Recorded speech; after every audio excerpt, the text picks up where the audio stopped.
And we are live. Ladies and gentlemen, welcome to this special webinar presented to you by the Department of Communication and Journalism in coordination with uh, Mr. Alan Tietel here. Uh, we're so honored to have Mr. Tietel on the stream for the simple reason he usually doesn't do this, to my knowledge. Uh, a little bit of introduction about Mr. Tietel is that, well, he's a two times Emmy Award winner. Okay, he won two Emmy Awards, which you can see in the slide over here. I have 1-0, so I guess as in the eternal lines of Jim Carrey, when you're a two times Golden Globe Award winner, you go to sleep and dream about becoming a three times Golden Globe Award winner. So we'll ask Alan if that's the case with him. But this man has seen it all, done it all. His two Emmy Awards have been in the technical categories as well as cinematography. He has worked in primetime Hollywood and also advertisement, public relations, and all sorts of industries. He's worked with the likes of Richard Branson, and I think he was a core part of the Virgin's advertising department, if I'm correct. He has his own line of camera. I mean, what are you, Thomas Edison over here? just inventing cameras, guys, inventing cameras, which sold out, by the way. His line of camera was active and sold out. It's no longer available in the market unless you're, you trade in these stuffs. One of the things that we can learn from this webinar, especially the film students who are joining from University of Mumbai, specifically all of my juniors or my peers, you have this paper called, Film and Television Studies on semester 2, and film criticism, right? This cannot get more practical than that. A gentleman who has won 2 times and nominated 6 times has achieved quite a lot in his field. And my goal is to get the most out of it, from Mr. Tietel. So without a further ado, it is my honor to introduce you guys to the screen, whose art has recently been introduced in NFT NYC, Art Expo New York, Art Basel Miami. This man has transitioned into Web3 because he knows the future. Ladies and gentlemen, Mr. Alan Tietel. Sorry, 2 times Emmy Award winner, Mr. Alan Tietel. Go ahead, Alan. It's good morning there. It's good night here. I'm in New York, and it's 1:35 in the morning. But Saraf has told me about the film program there and invited me to spend some time with you, and I told him it would be a pleasure. It's funny because, excuse me, I've shared about 500 million videos online, and I only have about just under 70,000 followers on YouTube, which is down because I haven't been doing much on YouTube in many years. It has been a interesting fact that about 20% of my audience is from India. I had no idea about that. And I have no idea why I have more than twice the number of visitors from India on all of my channels and websites than I do from anywhere else, any other country in the world, which is a interesting tidbit. So to give you a quick idea about me, I am, yes, a 2-time Emmy Award winner, 6-time nominee. I came into film production completely by accident. It wasn't a plan. I've had many jobs in my life, and I'll tell you a little bit about those later. But the interesting thing about winning an Emmy is that I never worked to achieve an Emmy. My concept and my idea when I started working in film production is that I am trying to do something that no one's done, that I'm trying to create images that people haven't seen. I'm trying to go places where people haven't gone. And all of that is to achieve a quality of work that is higher than what most people do or expect or can achieve. And so it is the fact that I strive to do an amazing job that has brought me the accolades that I've received over the years. But it is not my intent, desire, or design to go and win those awards. And a lot of people set out to win an award, and I think that they will spend more time chasing it than they will actually achieving some things.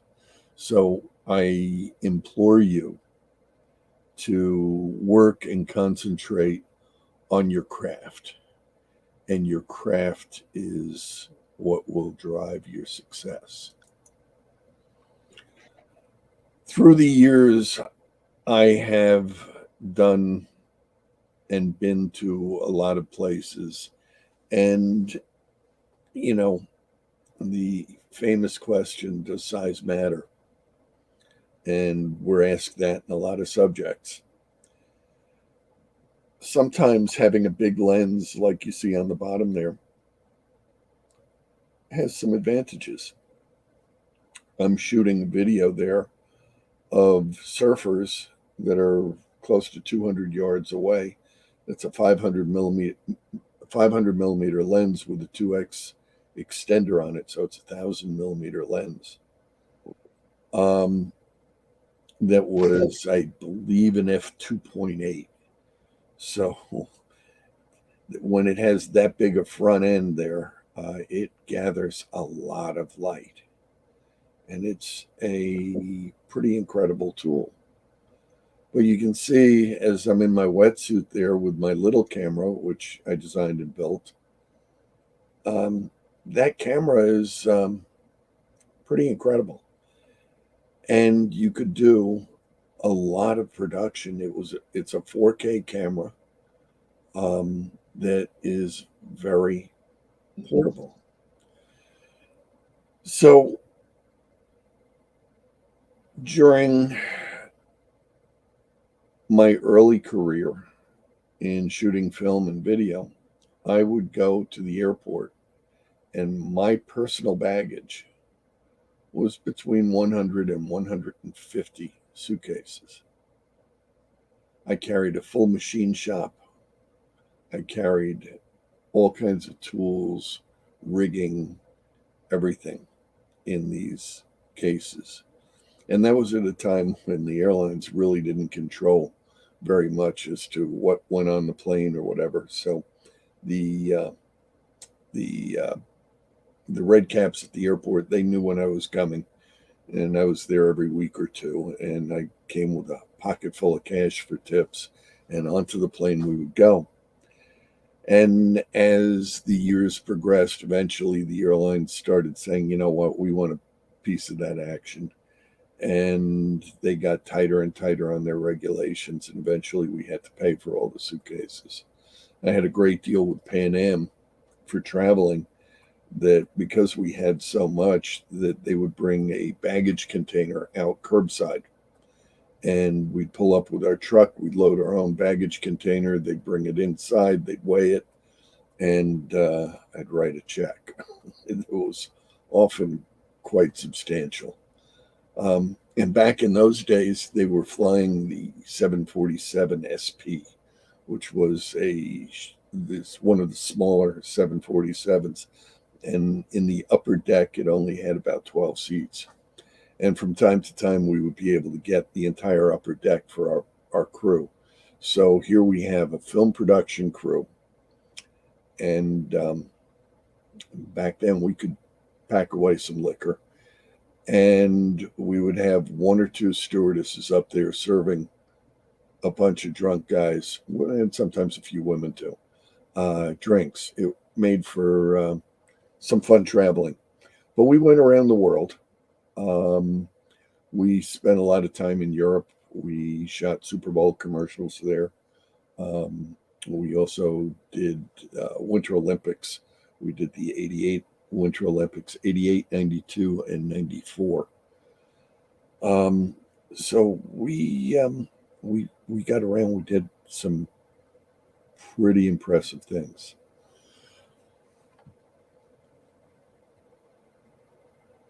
But when I say that we carried 150 bags, suitcases, to go and do a production, what you kids, and I'm assuming you're kids compared to me, are doing is you are setting out on a new adventure that you can't even begin to imagine the power that you have.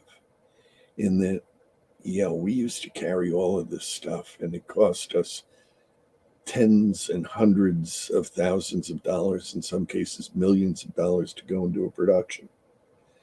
Now you can put an entire production into one suitcase and you can go out with one or two or three of your buddies and you can create a amazing production with incredible production quality, and you can tell a story. You can tell a story that makes people smile.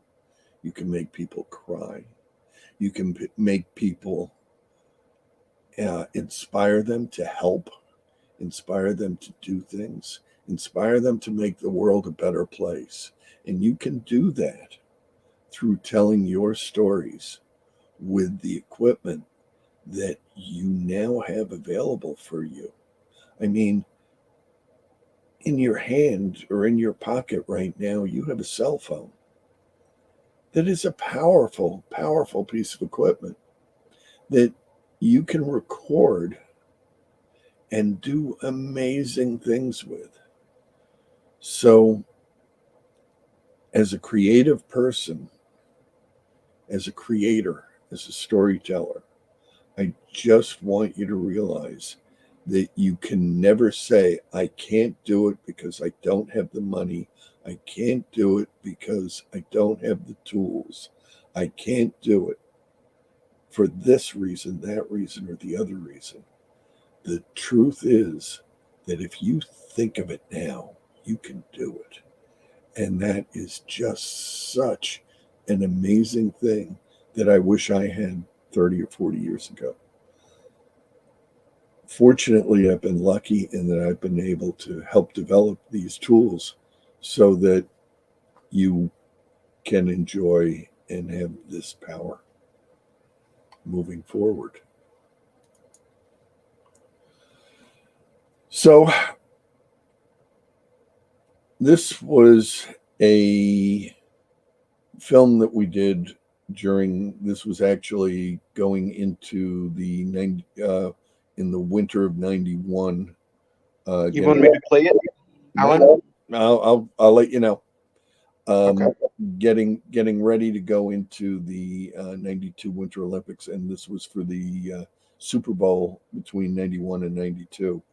And you can see in the picture on the left, there I am standing up, and I would ride in the number two position. And wrapped around my waist there is a camera control unit for the camera that you can see just sticking up in front of the bobsled. And that camera had a rolling system that I would drive by hand with pneumatic, with air pressure to keep the camera steady. We were doing a lot of this. Part of it was in film and part of it was in videotape. When we were doing the videotape, the bobsled would shake so much that I would have to take the videotape recorder and put it in a backpack, attach it to my chest, and hold on to it with both hands Everyone else in the bobsled holds on with both hands to make sure they don't fall out of the sled. But as a cameraman and as a shooter and as an adventurer and as someone that sometimes doesn't do the brightest things, I would ride the bobsled holding onto a camera and holding onto a tape recorder. So anyway, we can roll the first tape there. Zaraf, you want to change to the video? Just a bit. All right, hold on. You want me to play the video? Okay. Please. At the screen. There you go. Oh no.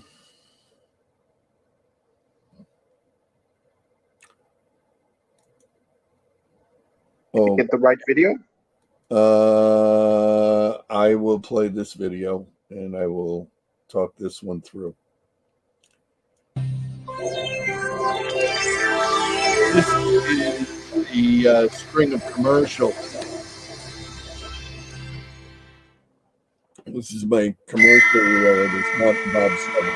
Some mountains are over 500 million years old. This was a Jeep commercial that we did. And while water still covers over 2/3 of them, We had 5 locations.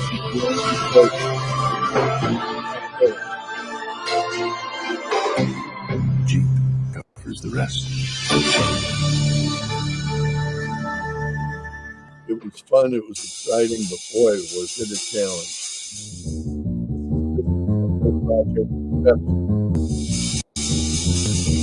Alan, if you're talking, you should. Hey, I just wanted to check in.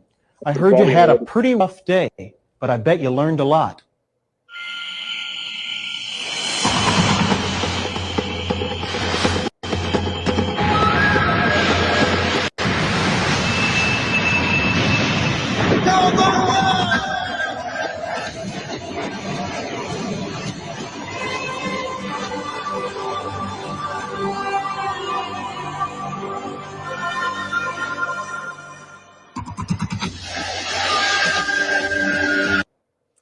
Okay, I'm just going to stop this right here for a moment to tell you a little bit about this commercial. We had a project for Kawasaki where we were doing all of their jet skis and we were rolling out the first Ninja motorcycle. We had the first one. No one had ever seen it. It was here at my studio on Long Island. And in order to do that commercial, we rented the Verrazano Narrows Bridge. If anyone knows New York area, it's one of the largest suspension bridges. It was the largest suspension bridge in the world for a number of years. And the commercial was with the motorcycle riding up the cable to get around traffic. It jumped up, rode the cable up and down. And that was a challenging project. But with the jet skis, we had a bunch of them, and we had several different kinds. And we had decided that in the storyboards, this jet ski was going to go down the waterfall. Needless to say, we got into the production meetings, and they brought in the lawyers, and they said, no, you're not going to have a jet ski go down a waterfall because you're going to have more than one person try to take a jet ski down a waterfall and someone's going to get killed and we're going to get sued. So some individual in the room said, well, why don't we have the jet ski go up the waterfall? Everyone looked around the room and they said, what a great idea. How are you going to do it? I said, don't worry. You want it done? We'll do it.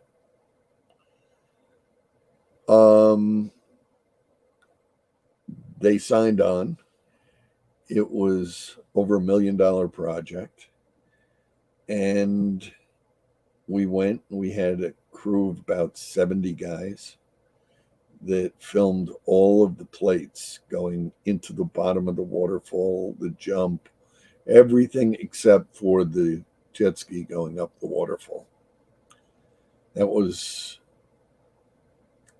a challenging shot to get. And we had thought that, well, we'll use a big boat and we'll do the wake and we'll have the jet ski going behind on the wake and it'll look good, and it didn't. And we tried half a dozen different things, and we're already $750,000 into the project, and we could not make this thing look right. So finally decided that we had to really match the water, the way the water is coming down. And let me just go back here. So you see the color and the texture of the water. We had to match that. So we built a 3-foot deep pool that was 30 feet, roughly 10 meters by 10 meters by about a meter deep. And we put outboard motors on the front of it, and we put bubblers under it, and it wasn't enough. So we got some airplane motors with propellers, and we started blowing air. And we got 2 super pumper fire trucks blowing tons of water across. And we finally got it to look great. So that the entire special effect was just a soft wipe that went around the jet ski, and we moved it up, and the water matched, the velocity and everything matched. And it was so easy once we figured it out. It just took a lot of time and energy to figure it out. But it was just a whole lot of fun to do that. And who has a better job than I did? Alan, quickly, What's that? just wanted to ask you a question, not to Sure. obstruct your chain of thoughts. No Back problem. in the days, they used to, like in Star Wars, we saw George Lucas and all that. They used to build their entire VFX thing, manually. And you're saying the advertising industry also did all of these things manually. Yeah. So this waterfall, you're saying you created it out of a pool? No, the waterfall was a real waterfall. Okay. Okay, the waterfall was the real thing. What is created was that this jet ski here is actually in a pool, in a flat pool with outboard motors and airplane engines and fire trucks blasting water. So we're making a horizontal waterfall. Okay. No stuntman. What's that? No stuntman involved. Well, we had there was a model who was there. Now the model was terrified. He was absolutely terrified because here he had all of this stuff that if you fell into any of it, it would turn you into a hamburger and spit you out. But the only problem is that it was all blowing you away from it. There was no way that you could get up into it if you tried. You couldn't get to the dangerous parts. So here this kid is stiff as a board. I'm only standing 3 feet off to his left. And so we broke for lunch. And what we did when we broke for lunch, a couple of us, we put a pulley down under the jet ski, and we put a rope up to the side of it. And so I was standing just a few feet away, and the kid gets on this thing, and we fire everything up, and I yank on the rope, and I flip the jet ski over, and he goes into the water, and he screams, and he goes floating down, and he goes floating away from everything. And he goes, wow, that was easy. He came back, he was relaxed, and we could get the shot. We could finally get him relaxed enough to make to do it.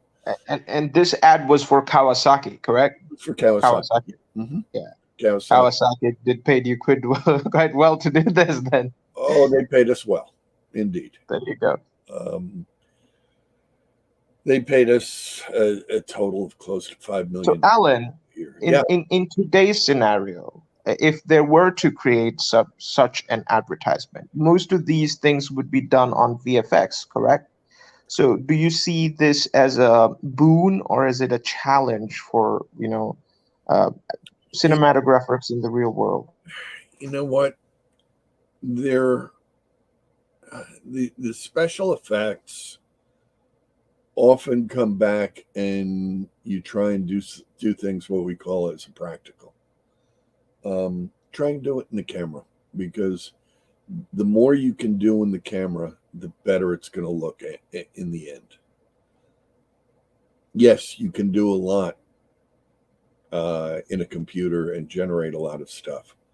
The more realistic you try and get it, the pricier it's going to get. The more difficult it is. And you know what? There are times where you can find a high school kid that can do a better job on a computer than someone that's been doing it for 30 or 40 years, just because the kid doesn't know what he can't do. And a lot of film and television production is, if you don't know what you can't do, then you can do what you can't do. I got a question down there as well. Go ahead. How many times have you damaged your equipment while shooting? Oh boy, I have had to rebuild equipment. I can't tell you how many times.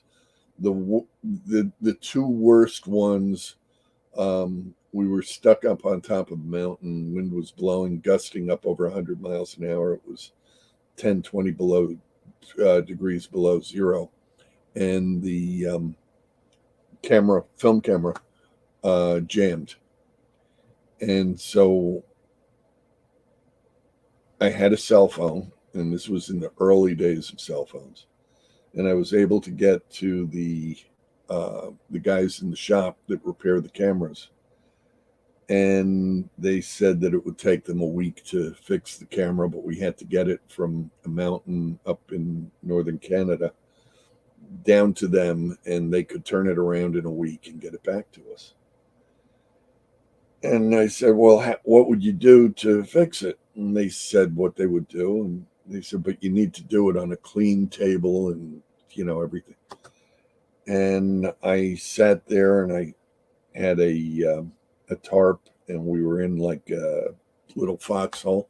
And I dismantled the camera and took it apart and put it back together. And we continued to shoot. You're not supposed to be able to do that, but there are times when you have to sort of weigh the risk and the reward. And the risk was that we weren't going to be able to get the shot because we weren't going to be able to stay there for a week. So if I really messed up the camera, well, it's only money.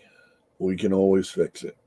So I went ahead and did it, and I was lucky, and it worked. We were doing another shoot with a 70 millimeter camera. It was a show scan camera, and this camera was a beast. Camera was roughly about the size of a dishwasher, and we had it mounted on a rubber raft, and we were doing class 5 whitewater, and the film ripped in the camera, and the film was going so fast through the gate that it tore up the inside of the camera. And for that one, we had to have a helicopter come in, pick up the camera, and we were down in Tennessee, and they flew the camera up to New York. They fixed it, and they turned it around, and they had it back to us in 48 hours. We had a crew of 60, 70 people doing this whole thing. So we had to sit there and wait for the camera to come back. It was a monster of a project, but that was our biggest break of things. Now, that being said, I had one bad year where I was hospitalized 8 times for being injured on sets because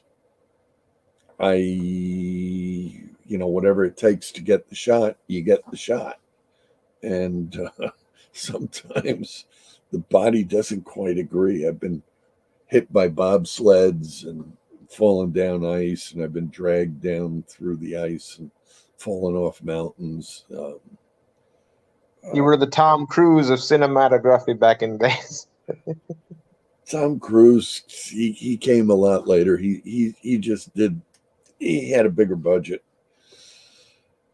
No, But I feel you. I feel there are a lot of questions coming down about Super love to Bowl and have all sorts of come on, things. yeah, we can Let's do that. let's go with the flow and let's finish most of the presentation. Then we can take in as many questions as well. And I would like to ask all of you film students, right? This was made for you, so avail of this opportunity. Ask questions about advertising in particular, cinematography in particular, and as well as camera, structures of camera, lenses. What do you prefer? What don't you prefer? This man has all the answers. So go ahead and type it down on the comment section down below, and we'll be prepared to answer after the presentation. Mr. Tietel, if you would like to continue, Sure. thank you. So here, I think we covered this commercial, and we'll let it go.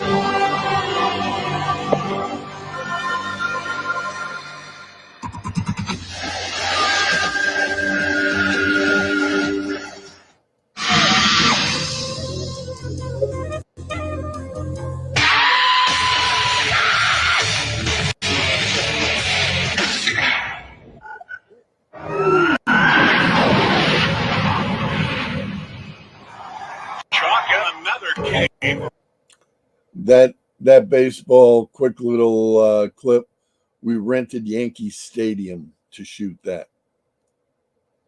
So that answers a bit of the Super Bowl question.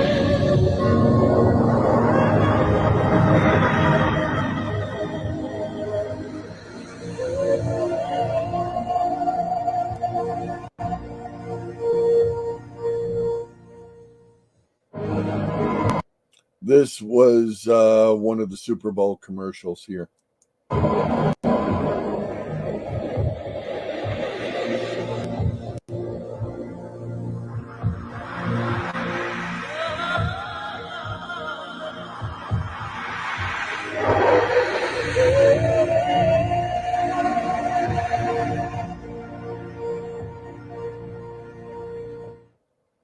Why are Super Bowl commercials so expensive? It's not that more expensive to produce it, except that because it has so many eyes on it, that everyone is looking to produce a commercial that is bigger, better, more extravagant, more communicative. It's got to be more of everything. And if it's got to be more of everything, they're going to spend a lot of money to get it to be more of everything. Then the Super Bowl commercials themselves, there's a lot of competition because there are so many eyeballs. It's sort of I guess a lot of you will know that how many clicks you get on a video. When you get 200 million views during that 30 seconds, and I don't know what the exact number is, that's why the commercial becomes so expensive, because of the number of views you get in that short a time.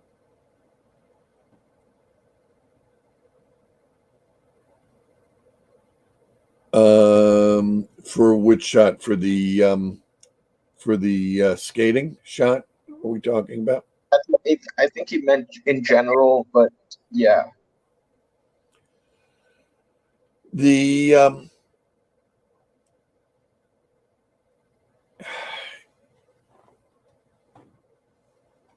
The shot and the camera angle comes back to we're a storyteller.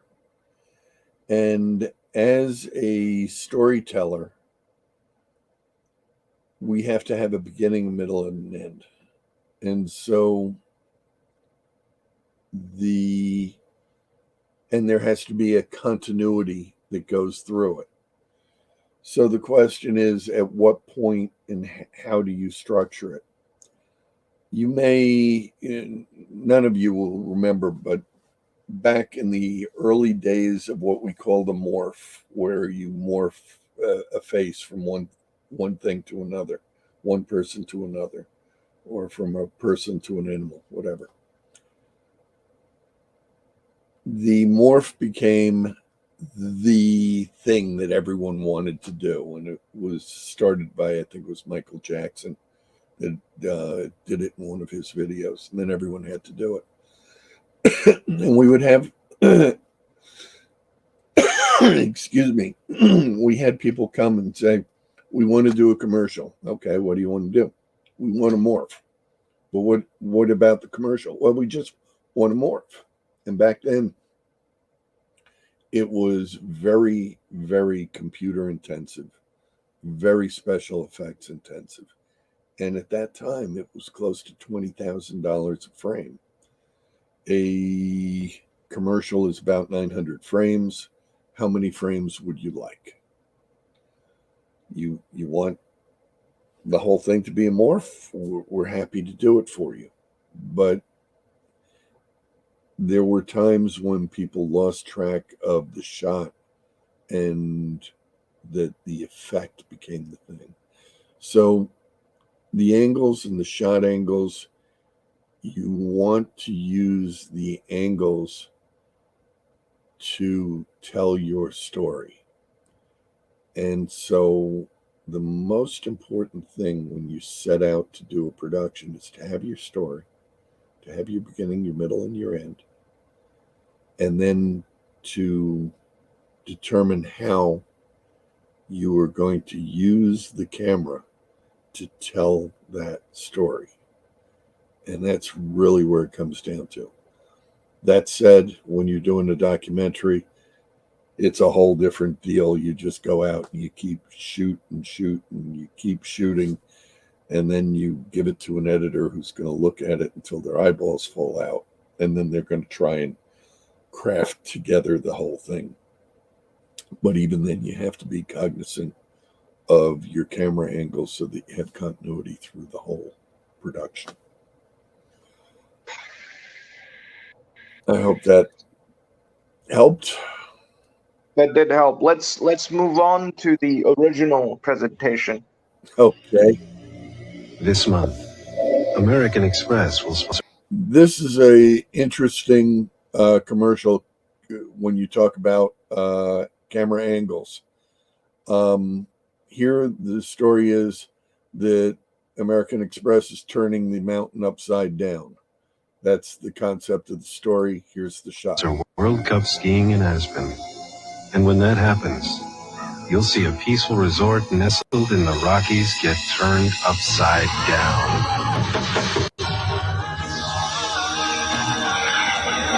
The American Express card.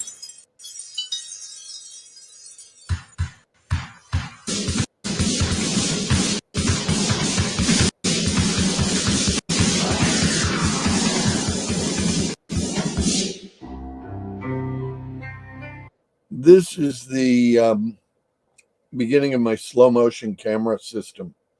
This section is all the first slow motion cameras for sports replay that I did. Here you'll see some of the details that we see in sports, and there's one very unfortunate man that breaks his leg in a way that at the time they wouldn't even put it on television. You see right here.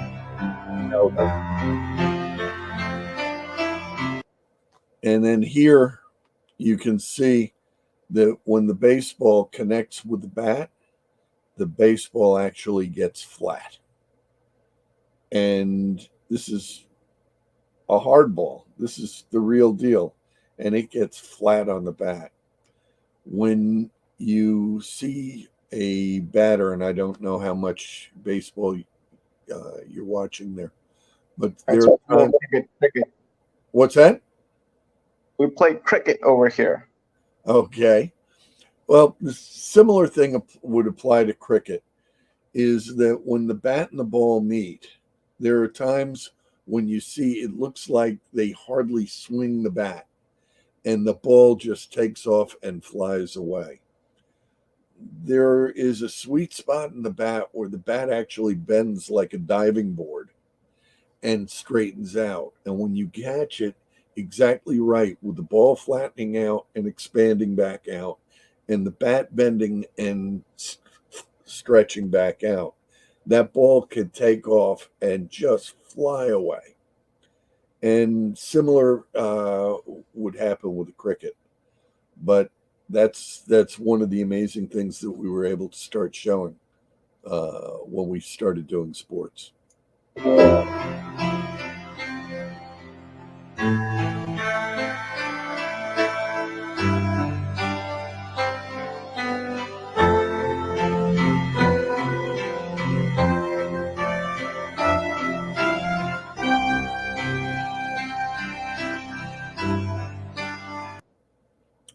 This clip here,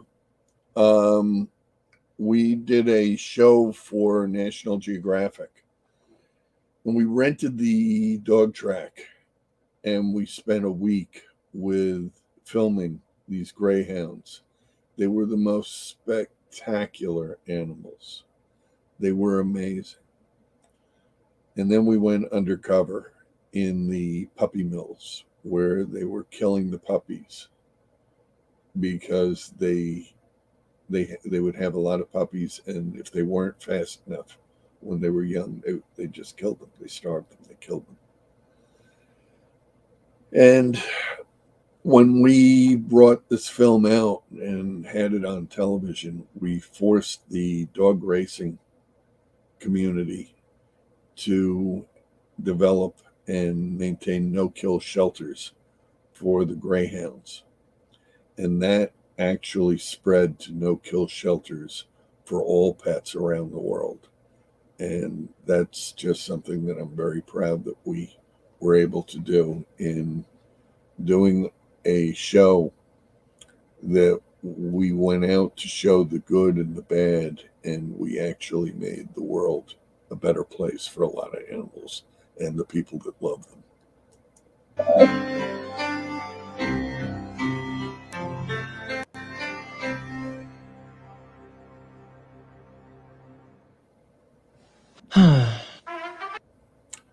This is the first stop motion claymation that was ever done using no film and no videotape. This was all done directly to hard drive using QuickTime 1. I had all of the source code for the entire Apple operating system. And for Adobe Premiere, I had all of the source code in my studio in New York, where we helped develop this. And this is the first project ever done as a test. Here's Daily Planet Newsflash. Week from Kryptonite League. Outlet Blake. The complete story next.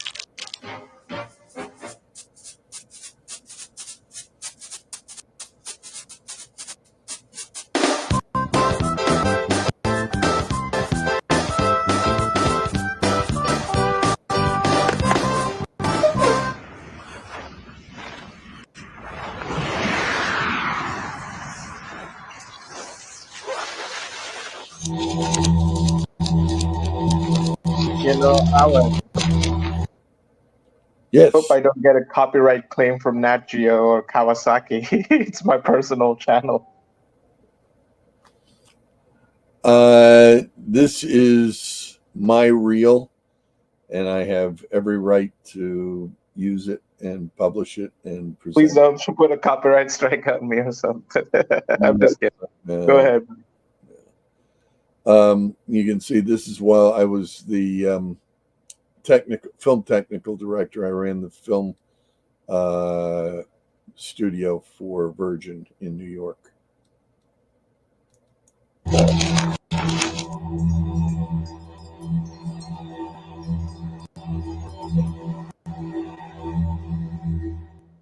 We can jump over to the presentation.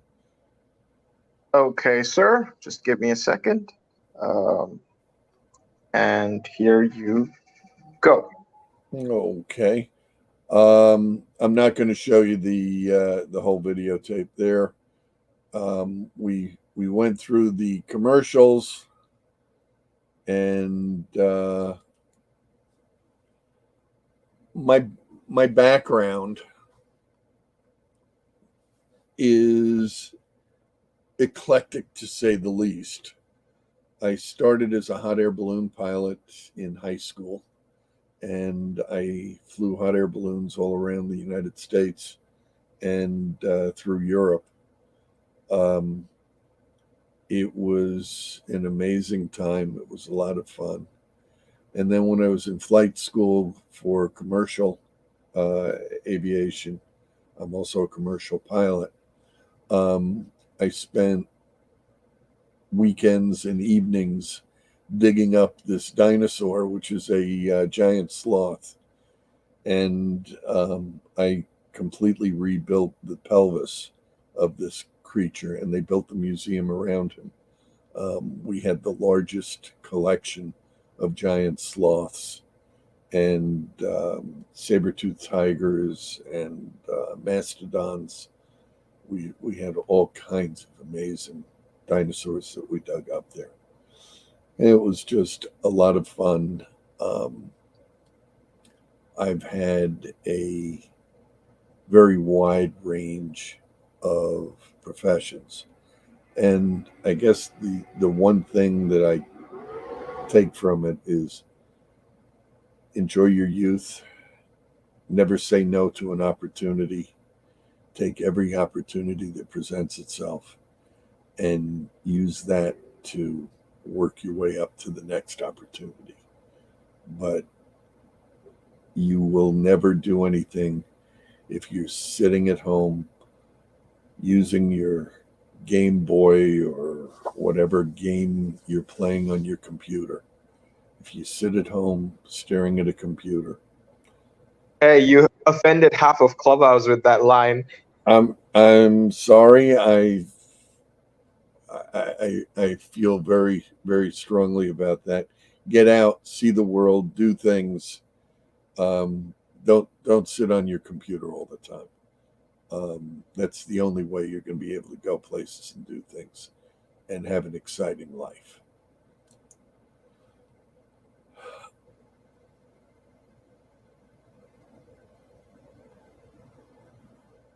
As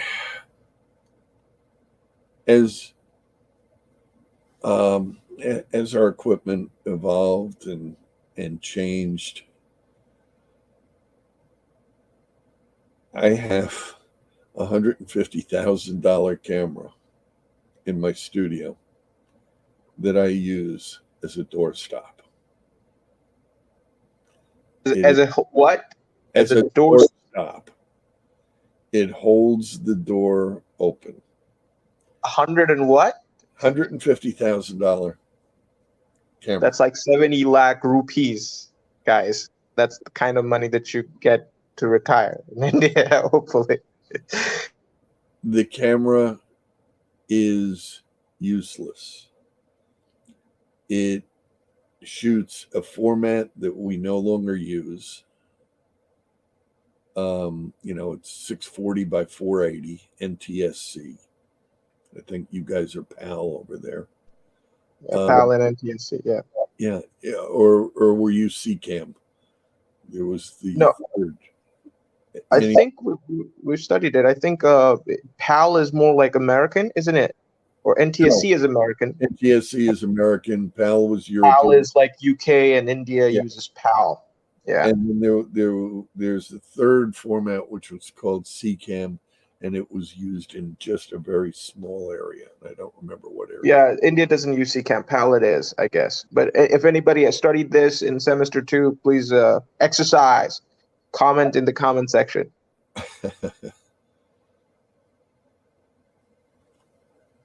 So I guess at the end of the day, what I'm trying to tell you here is that, again, the camera, it doesn't matter what camera it is. The idea is go out and get some images, put them together, and show them to people. If you feel strongly about anything, I don't care if it's bumblebees, rattlesnakes, or Tibetan statues. It doesn't matter what it is. Follow your passion, communicate, be the storyteller. Be the storyteller that gets other people involved, that makes people want to do something. Change the world, make the world a better place. As cinematographers and film students, that is really what we're here to do. With that, I'll wrap up the presentation and answer any other questions you may have. Thank you very much, President Tietel. I hope to vote for you next year. But no, I'm just kidding, guys. This man, if you guys want to get in touch with him personally, I'll leave his email. Do not bug him too much, though. But you can exclusively listen to him on Clubhouse sometimes on a Saturday around 9 p.m. EST, which is around 10 a.m. EST. So IST and EST. Take that on. So I'll send you guys the link, talk to him and all of that. All the budding for the cinematographers, advertisers out there, I hope that you gained a lot from this. I'm opening up the Q&A session right here, right now. I see a lot of questions. I guess 2 more questions here.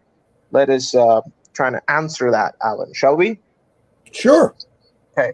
So Abhishek asks, what are your thoughts on mobile filmmaking and what challenges does a cinematographer or a film crew in general face while shooting from mobile? I assume that when you're talking about mobile, you're talking about cell phone. Cell phones, yeah. Okay.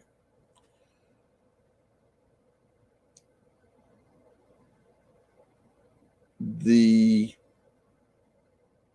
picture quality from a cell phone or from a mobile, is staggering compared to what we used to have and what we used to use. It is amazing. The biggest challenges for you as a cinematographer is one, audio. Audio is, and the cell phones becomes a bit of a challenge. Getting a good microphone, a mixer, and then bringing it into the phone. I would consider, depending on the project, if you really wanted to go upscale on it, use a digital recorder, a separate audio recorder and microphone. Use a slate, the way we used to do it, and slate it, and then sync the audio and the video together when you're doing your post. That is a tricky and challenging way to do it, but that is probably the best way to overcome the biggest problem with mobile shooting. Fantastic. I mean, now they have these Bluetooth microphones that goes pretty well. What was the company that they're very expensive though, but a lot of reel creators and all of that, Instagram reelers, YouTube shorters, they use this. So yeah, it was great. Oh, back in the days, 3 years ago, I used to use a Zoom H1, which is like a handy recorder. That also was trending quite a lot. Of course, let's move on. And guys, you guys can ask questions over here. And if you want to ask him face to face, just join the StreamYard link. Remember, I sent you an entire text. So if you got bit by the film bug, join that link. Come here, ask him face to face. If you were comfortable asking him on the comment section, that's great as well. Okay, so next question is, could you please suggest a camera and equipment to invest in as a beginner? That is a bit risky for me because I am not right now following the latest and greatest on what there is for that particular area. Right now I tend to use all Sony cameras, and if I were to pick a way to go, I would say take a look at the Sony line, and you can work there. They've got some great cameras with and they also do audio packages that will marry up with their camera systems that really make doing the production a lot better and a lot easier. Yeah, just to add that to that a little bit, I mean, I was webcam hopping, webcam surfing, and I got an expensive webcam for my interviews, Logitech C93E, but I wanted to upgrade it, so I was looking at a Sony ZV-E10. That is a good camera. It's a mirrorless camera. That is a good camera to look into. You could use it as a webcam with a power source. You could for better quality interviews, or if you wanted into filmmakings and all of that, with a 50 mm lens, correct? And like a standard lens and good microphone and a ZV-E10, it's highly recommendable. Again, any camera from the Sony lineup is a pretty interesting one to have, including Sony a6400. But mobile's a great idea as well. I mean, iPhones, Alan, right? iPhones do a great job. Well, I'm not an iPhone fan in the first place. Okay. But right. Well, most of us are Android holders. That the other part to it is that you don't have the flexibility of being able to change lenses. And typically all of the mobile phones have a wide angle lens.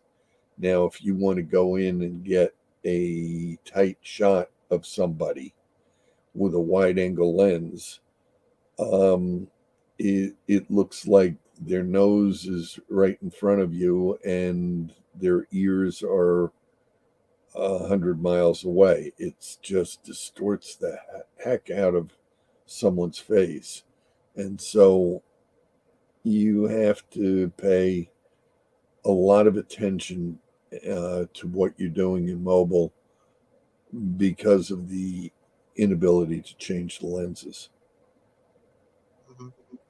Sahil over here asking a university paper type question. These are the type of questions we get in a university paper to pass or something. What is the difference between a feature film and a commercial ad screenplay? Remember, this is for 10 marks, Alan. Let's see.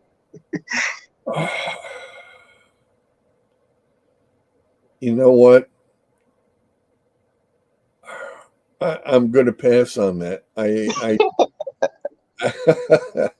So there is a difference between theoretical presentation and practical one, and I think the good professor will agree with me. I don't know if the professor is down there or not. If Dr. Thakur could come back here, and if you want to interact with Alan, as we're going to sign off in about 10 minutes or now, that would be fantastic. Dr. Thakur has had his experiences. He wrote a paper. I read his paper, a phenomenal paper on film studies, film criticism, and all that. And he's also into practical stuff. He always pushes the students to go into the practical zone, publish your audiovisual productions and all of that. And Alan, as Alan said, that's the only way you can do it. I mean, so yeah, it's pretty much it. To answer your question, I mean, study that in the PPT. Come on, got that way. All right. So, all right, gentlemen, any other questions you want to ask, please do ask in the comment section down below. I guess I have one question. Okay. All right. E-Town, Bollywood, baby. When are we going to get you here? Shall I buy a plane ticket and get you here? Who, me? Yeah, come here. Make a Uh, few dance films, musicals. I'd love to come over there and work on a project. If there's a viable project, let me know. I'll be there. Okay. What maybe these budding filmmakers, when are they gonna make it in the big leagues and they want your consultancy? How much do you charge? I started $1 million starting to go. $1 million. There you go. Anywhere between $1 million or 100. The guy uses $100,000 camera as a doorknob. Okay. Okay. So I'll tell you a short little story also that is kind of interesting with the Emmys. After I won the second Emmy, I had a number of filmmakers. They came to me and they wanted my guidance on how I would build the bobsled and how I would do different things for different films. And I spent a lot of time, money, and energy working with some of these people uh, to put together a plan for doing their films. But they never came and hired me. They always wound up hiring somebody else. And I never knew why until 15, maybe 20 years later. An acquaintance of mine that I ran into, we were having drinks. I said, why is it that you and a bunch of these other guys that I knew, they would all ask me for help on figuring out how to do a film, and then they never hire me? And it was hurtful.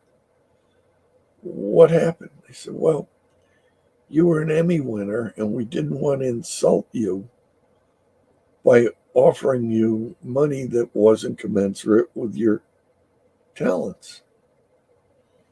I said, you wound up paying some really lesser people more money than I would have charged you. You got less of a product. I could have done it, and we all would have been happy, but you never asked me what I would charge you. And then I realized that I never told them that I wanted to work for them. So, as a filmmaker, when you're going out to get a job, when you're going out to do some work, make sure that you communicate with your people well so that you know you get that job. They have to know that you want it, and they have to know they can afford you. Don't give it away, but make that the is just phenomenal advice. These guys are gonna get a lot of. I mean, most of it is guys. It's experience, right? And this is the guy who has most experience here. So listen, just take an advice from him. Get a pen and paper, write it down. All right, we got another question. What is the relationship between between an actor and a cinematographer? Do you have any conflicts with your did you have any troubles, like maybe directing one of the actors? Did you give notes to the directors, or what's going on? it really depends on what you're doing and sort of who's responsible for what.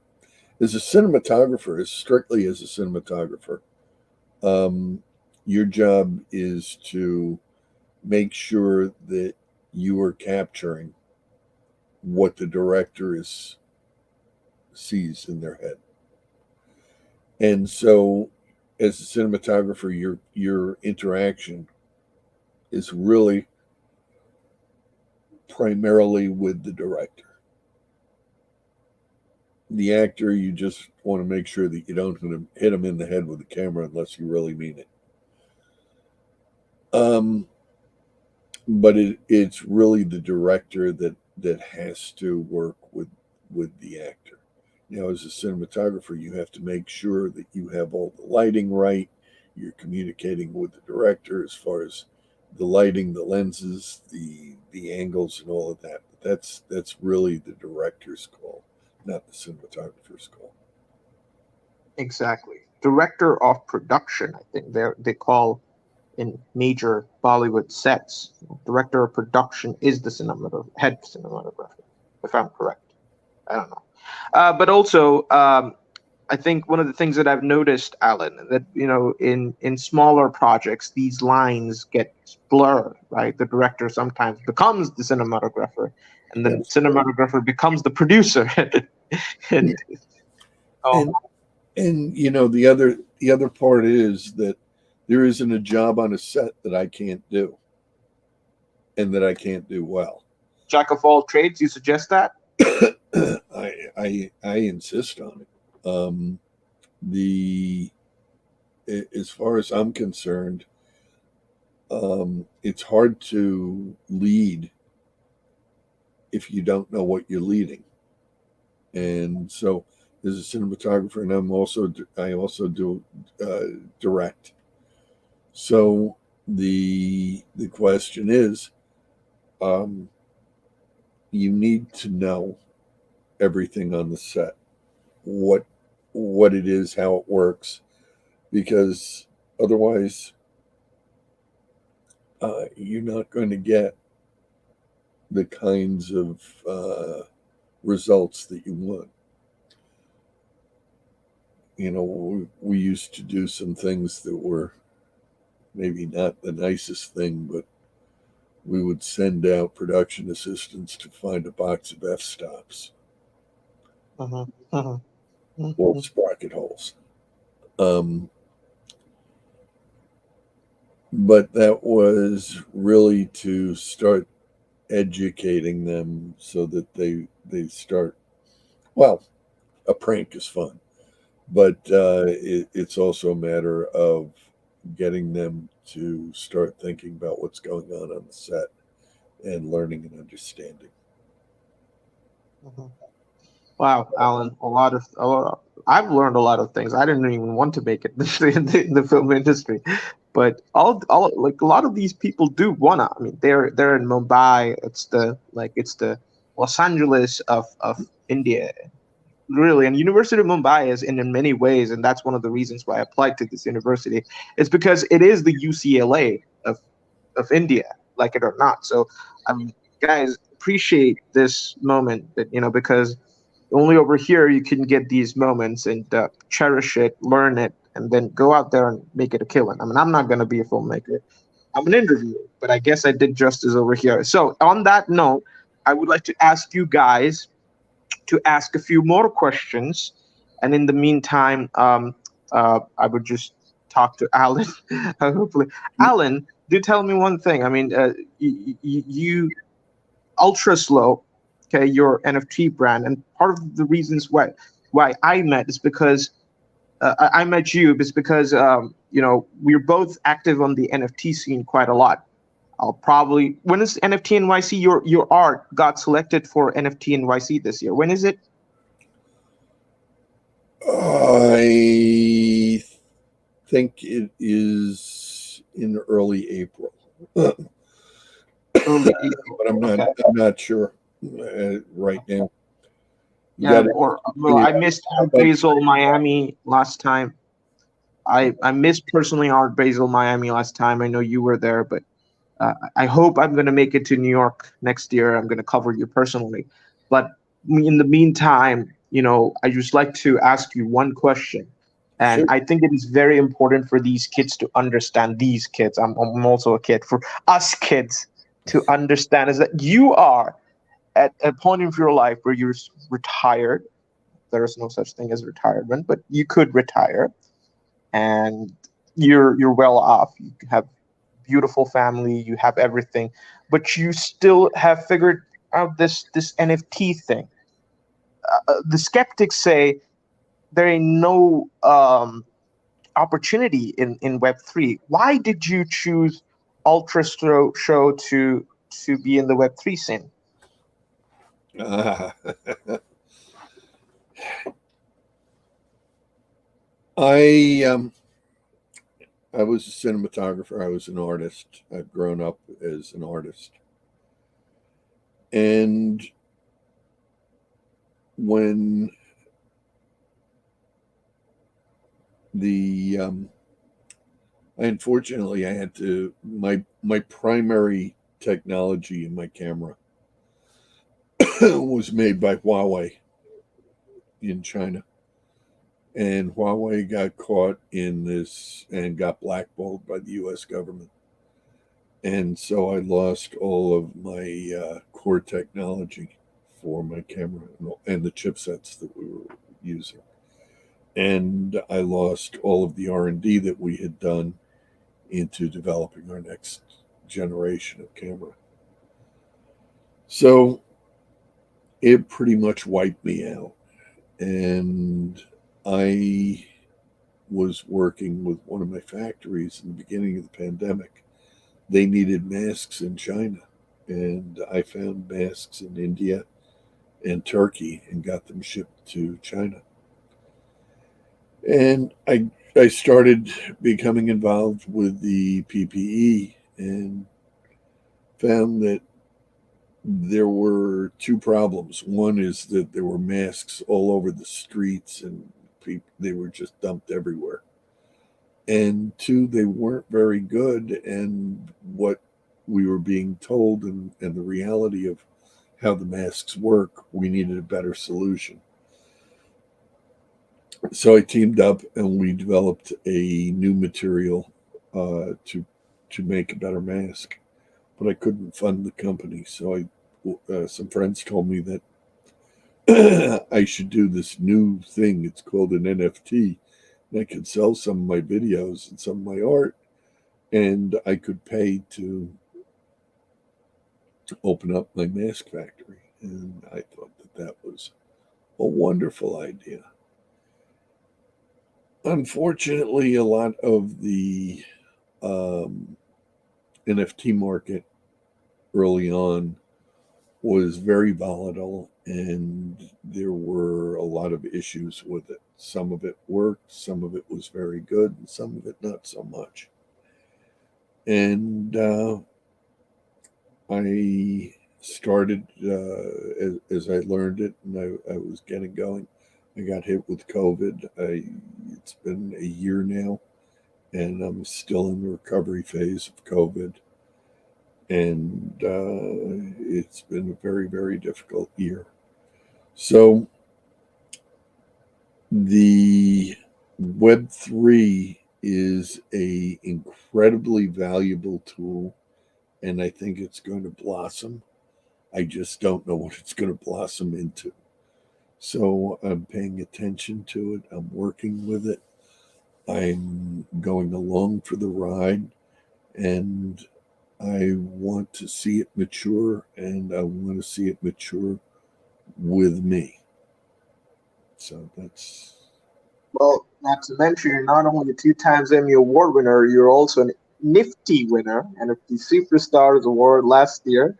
Okay, best NFT photography content. Okay, and I'm only saying that, guys, because I'm the guy who spearheaded it. So I'm just saying. I'm not saying I'm a big deal, but I'm just saying I did it. I gave a 2 times Emmy Award winner another award. Yeah, I also have an International Monitor Award and a Cine Golden Eagle. Okay, this is a good question from Abhishek. He asked, "Who are your favorite cinematographers?"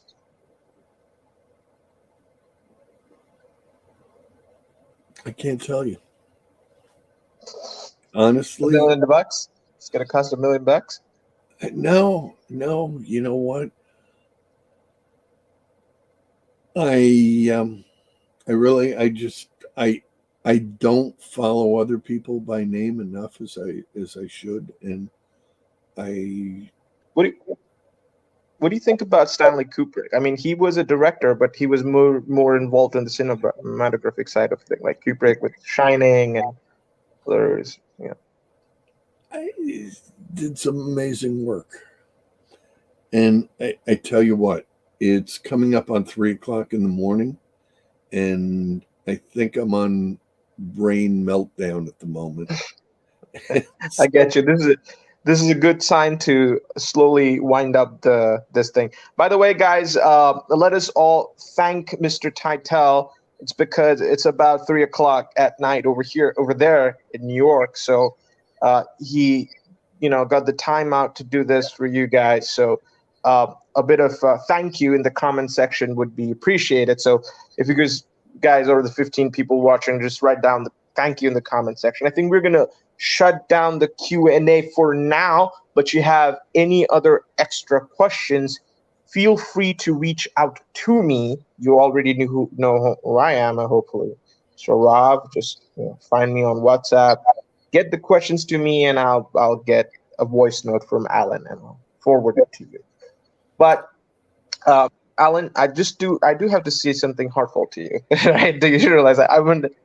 You put me in the spot here, everybody. So I think you're a phenomenal person for your achievements.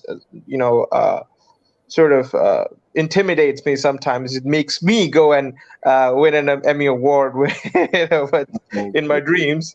But I think you inspired a lot of people, including me. And I cannot wait to meet you in NFT New York quite soon. If they allow me to, I want to shake your hands and I want to cover you personally, but not to mention all the people from the Clubhouse community. They just cherish you as a person. They love you. You know that, right? Thank you. Fantastic, my buddy. Thank you on behalf of the entire University of Mumbai family, Department of Communication and Journalism, of course. This was presented to you by Department of Communication and Journalism, University of Mumbai. I want to personally thank Dr. Prasad Thakur. I want to thank Dr. Davida Patel, Dr. Sanjay Ranade. I want to thank each and every single one of you. And before I sign off, I guess there are 12 people here. This is my personal channel, and this was in the original idea. I wanted to do it in Zoom, but I don't have a Zoom account. So if you do want to subscribe to my channel, I'm not going to stop you to do that. Reverse psychology over here. If you do not subscribe to my channel. There you go. Okay.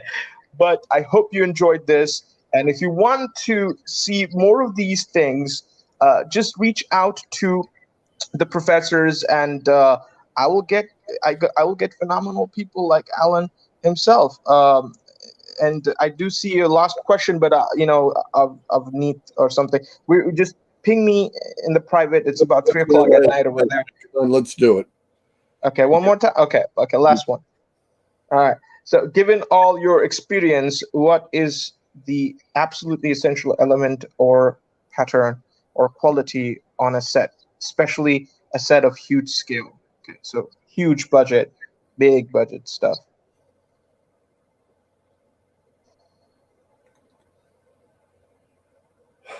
I think,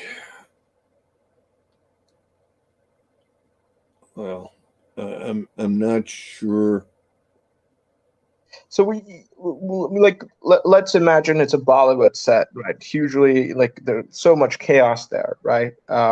So he wants you to sort of imagine you're in a set where it's all chaotic, and what patterns, what tasks would you focus on at first? It's interesting in that on a big set, someone who is not familiar with the set may look at it and it looks chaotic. It looks crazy. That said, everyone has their little niche and their little part of the world that they attend to. And if you have a proper AD, and the AD is probably the most important person on a set, because they're the one that is making sure that everyone is marching to the same drum beat. So I think the probably the most important person on a set is the AD. Assistant director. Yeah. Yeah. It's critical to a smooth running operation, and the bigger the scale, the better the AD has to be. Fantastic. 1 hour, 20 minutes on the clock. It has been a good session for me, but you are the guys who are going to give the eventual verdict. So let me know. And again, if you want to ask any other extra questions, just reach out to me personally. I will ask Alan, and Alan will answer, hopefully, if he's free. So go to Ultra Slow, which is just search Ultra Slow on YouTube. Or his website. I'm sorry, what is the spelling? ULTRASLO. There's no double. Ultra Slow. ULTRASLOW. Ultra Slow. No W. No W. No W. Okay. No. W's for the weak-minded. Come on. Who needs the W? What's that? Yeah. Okay. You get the W, my man. So everybody wins. All right, here. So Ultra Slow. You can look. I'm just starting some new merch up there where I'm putting some of my fractal on clothing and jackets and dresses. Yeah, his jackets are pretty cool, and his videos are even cooler. So go ahead and check him out, become a fan, and you can buy his jackets. And even the ladies have a special ladies merchandiser there, right? Yeah. Fantastic. Even the ladies could buy something. So there you go, guys. Good night. Good. Well, good evening for us, and good night for you. I hope you have a great sleep ahead. All right. I'll see you guys on the other side, and make sure you subscribe to the channel if you like what you see. Okay. No pressure. Bye-bye. And 10, 9, 8, 7, 6, 5, 4, 3, 2, 1. Bye-bye.